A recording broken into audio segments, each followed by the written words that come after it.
Aujourd'hui, nous sommes en compagnie de Myriam Rachel qui va témoigner sur avoir confiance dans le timing de Dieu. Bonjour Myriam. Salut. Avec l'équipe d'Un truc à dire, on est ravis de t'avoir avec nous dans cette émission. Merci d'avoir accepté de témoigner avec nos auditeurs. Mais avant d'écouter ton super témoignage, présente-toi en nous donnant 3 choses, un verset biblique qui te caractérise, ton cantique préféré et ton personnage biblique préféré. On t'écoute. Pour mon verset préféré, c'est difficile d'en choisir un, mais j'en ai 2 en tête. Du coup, je vais en choisir un. C'est le début du verset 11 de Ecclésiaste 3. Dieu fait toutes choses bonnes en son temps. C'est court, mais ça me parle tellement en fait, parce que j'aime ce verset parce que c'est une leitmotiv pour ma marche avec le Seigneur. Ça m'apprend la confiance, la patience et la persévérance. Perso, ça me donne envie de le laisser conduire ma vie et de lui faire confiance, tout simplement parce que je sais que peu importe les situations, bonnes ou mauvaises, tout ce qu'il fait est bon. Donc, a fortiori, il fait toutes choses bonnes pour moi. Mais il fait en son temps, donc ce verset m'apprend aussi à persévérer dans la prière et à croire en ses promesses. Il m'apprend à être patiente aussi, car c'est lui qui sait quand c'est le bon moment. Et donc ce verset m'apprend du coup à être totalement dépendante de lui en lui faisant confiance. Alors mon cantique préféré, c'est Dieu est puissant. Pourquoi? Tout simplement parce que Dieu, c'est Dieu et il est grand en tout. Il connaît toutes choses parce que c'est lui qui les a faites, rien ne lui est impossible et il peut tout accomplir. Le titre, c'est exactement ça, Dieu est puissant. Et pour moi, le summum, c'est de se dire que ce Dieu-là, comme le disent les paroles, il vit en moi, il est pour moi, il me tient dans sa main. Et je trouve que c'est fort en fait. Et je crois même que je réalise même pas tout ce que ça implique. Mais tout ce que je sais en tout cas, c'est que c'est très réconfortant. Yes. Et ton personnage biblique préféré? Ah, il y en a plein que j'aime. Mais du coup, celui qui me vient en premier, c'est Paul. Ce qui me frappe en fait chez Paul, c'est le changement entre avant et après sa conversion. Sa conversion, c'est dans Acte 9, normalement. Et ouais, avant, c'était un bad boy, quoi. Il persécutait l'église et tout. Et après sa conversion, c'est lui qui s'est fait persécuter. Et on voit concrètement que dans la vie de Paul, après sa conversion, il est devenu en Jésus-Christ une nouvelle créature. Il a changé de mode de vie, sa manière de penser. Il a partagé la bonne nouvelle aussi. Et en fait, tout du long, il est resté fidèle à Jésus. Et ça, en toutes circonstances, même quand des fois, c'était pas facile pour lui. Franchement, c'est un exemple en tout point, donc voilà, je dirais Paul. Ok, donc le verset qui correspond à ta personnalité, c'est le début du verset 11 d'Ecclésiaste 3, qui correspond super bien à la thématique de ton témoignage. Il est simple, court, efficace, mais il dit tellement de choses. Il y a une profondeur dans ces mots que je ne suis pas sûre de pouvoir tout saisir. En vrai, je pense qu'on n'est pas tous en capacité de saisir la grandeur de ce qui se passe dans ce verset-là, surtout quand on le vit. C'est le genre de verset à répéter plusieurs fois pour que ton esprit capte ce que ça signifie, ce que cela implique. Et vraiment, même là, je suis vraiment pas sûre que l'on soit capable de vraiment comprendre. Yes, donc merci de t'être présenté à nous. Maintenant que nous te percevons mieux, on sait à qui on a affaire. Nous sommes prêts à écouter ton témoignage, à avoir confiance dans le timing de Dieu. La parole est à toi. Alors, du coup, là où j'ai vraiment commencé à voir et expérimenter la grâce de Dieu personnellement, ça a été au début de ma conversion, durant mes études. Donc, j'ai fini mon BTS, j'avais fini mon BTS, et je voulais continuer mes études en licence pro. Donc, forcément, qui dit licence pro dit alternance. Donc, fallait que je trouve une alternance. Et là, c'est là que commence la grande galère de plusieurs étudiants. Du coup, moi, j'ai prié le Seigneur, simplement, en lui disant que s'il avait ouvert cette porte, c'est que... Et que j'avais été prise, en fait, dans cette formation, c'était pas pour rien. Et que je lui faisais confiance, en fait. Il allait permettre que je la finisse et donc que je trouve une alternance par sa grâce. Faut savoir aussi que cette formation, c'était celle-là que je voulais faire, vraiment, parce qu'il y en avait plusieurs, mais c'est celle-là que je voulais faire. Et elle n'existait pas avant. Et avec mes camarades, on était la toute première promotion pour cette formation. Donc là, déjà, j'ai dit merci Seigneur qui m'ait permis de commencer cette formation, quoi. Donc les semaines ont passé, toujours pas d'alternance en vue. Arrive la rentrée scolaire en septembre. Là, on nous dit qu'on peut assister aux cours, mais on a jusqu'à fin décembre pour trouver une alternance. Et je vous avoue, j'étais un peu découragée, quoi, parce que je voyais rien du tout arriver. J'avais contacté plusieurs entreprises, mais rien jusque-là. Heureusement, il y avait ma maman qui me soutenait et qui me rappelait toujours les promesses de Dieu, qu'il fallait continuer de faire confiance à Dieu et ça m'a boosté à persévérer dans la prière surtout. Donc au final, j'ai jamais trouvé d'alternance, mais Dieu a répondu d'une autre manière et je m'y attendais même pas. Donc on nous a annoncé qu'on pouvait quand même rester qu'on pouvait quand même rester à la formation. Il fallait juste faire un stage de 4 mois pour compenser en fait l'alternance qu'on n'avait pas pu faire. En fin d'année, il fallait faire ce stage de 4 mois. J'ai dit franchement, waouh, merci Seigneur, quelle grâce, parce que je lui ai dit, je t'ai fait confiance, t'as pas répondu comme je voulais, hein, parce que de base, je voulais une alternance. Il n'a pas répondu non plus au moment où je voulais, mais il a répondu à sa manière. Et je sais qu'elle était bonne, comme le dit sa parole, quoi. Donc vient la fin de l'année et donc fallait que je trouve ce fameux stage. Donc j'ai cherché, c'était long et finalement j'ai pu en trouver un. Donc merci Seigneur.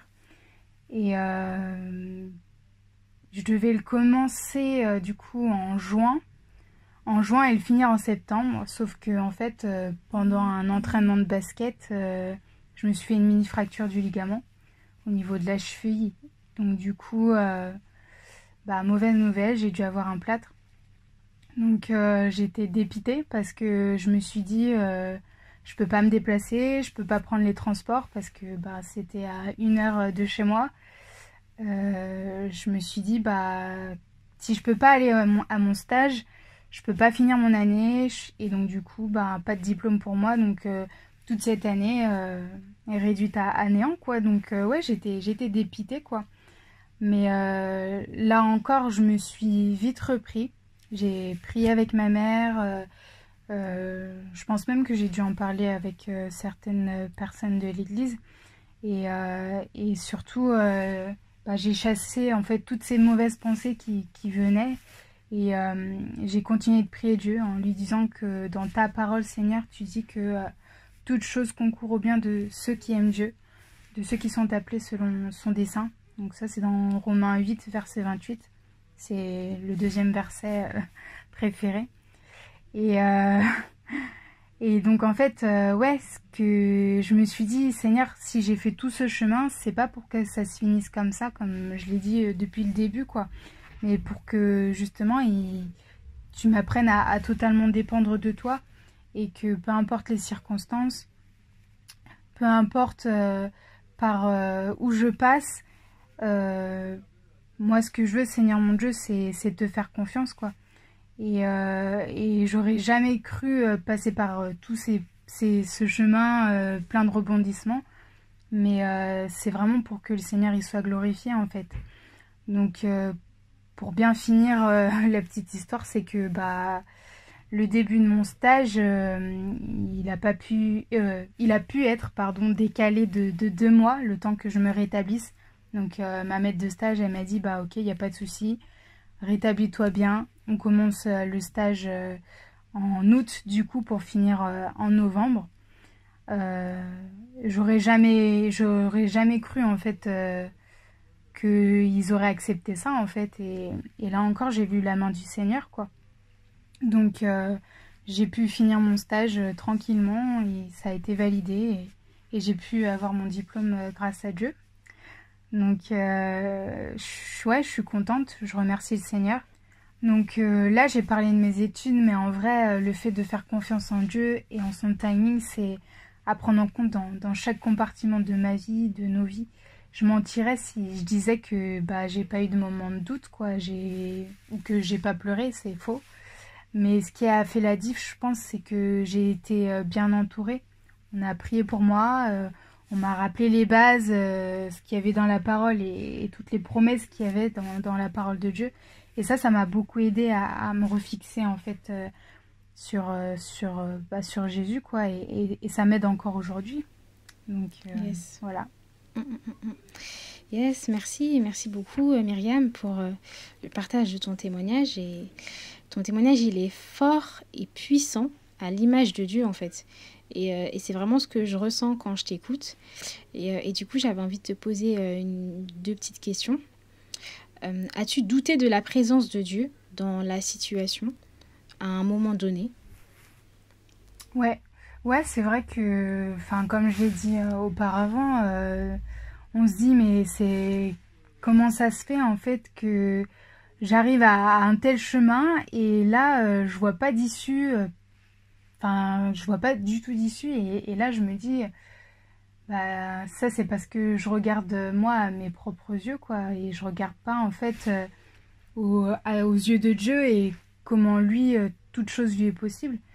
Mais c'est vrai qu'au début, c'est difficile de penser directement à ça. Donc voilà. Est-ce que tu arrives à te rendre compte de comment la présence de tes proches t'a soutenu dans ces moments compliqués-là? Ah oui, oui, je m'en rends compte parce que en soi, si j'avais pas eu ma mère qui me soutenait, bah je pense que au niveau de ma persévérance dans la prière, euh, elle aurait pas été aussi forte. Et je pense que bah j'aurais été au final déstabilisée et peut-être que même j'aurais perdu espoir et le Seigneur ne se serait pas glorifié autant comme il l'a fait là. Donc ouais, franchement, même encore maintenant, hein, je remercie le Seigneur d'avoir bien été entourée, quoi. Yes, yes, yes. Waouh, c'est un sacré beau témoignage avec beaucoup de choses et c'est hyper riche, donc merci pour ça. Du coup, pour illustrer ton témoignage, tu as choisi un passage en Genèse 37.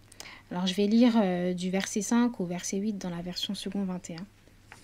Joseph fit un rêve et il le raconta à ses frères qui le détestèrent encore plus. Il leur dit: Écoutez donc le rêve que j'ai fait. Nous étions en train d'attacher des gerbes au milieu des champs.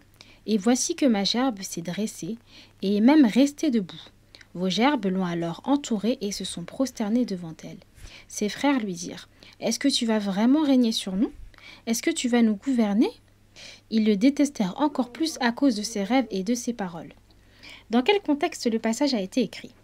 Alors ce passage se situe dans le premier livre de la Bible, la Genèse. Il a été écrit par Moïse. Ce livre a été écrit vers 1450 et 1410 avant Jésus-Christ. C'est un livre important car il raconte comment Dieu a créé le monde, la nature et tout ce qui nous entoure, et aussi comment le péché est entré dans le monde.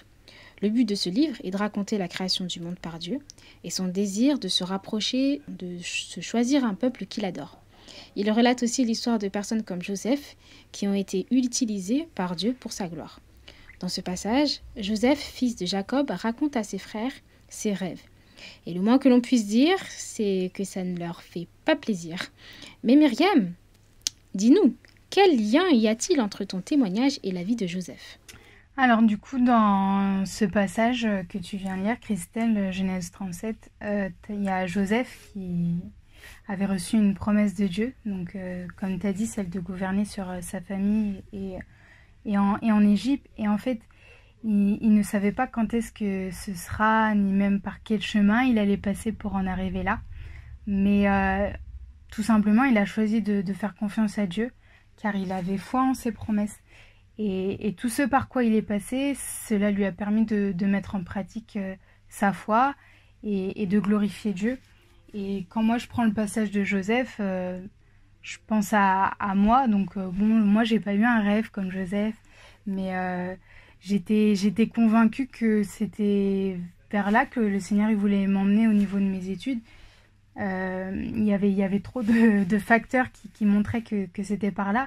Et moi, ce que j'avais à faire, comme Joseph, c'était de croire en ses promesses, en ce qu'il avait prévu pour moi, peu importe le chemin par lequel il allait me faire passer, pardon. C'est vrai que je m'attendais pas à ce qui est pas mal de rebondissements par-ci par-là, mais au final, le but c'était que j'ai ce diplôme et je l'ai eu par sa grâce. Donc voilà, ça me fait penser à Joseph.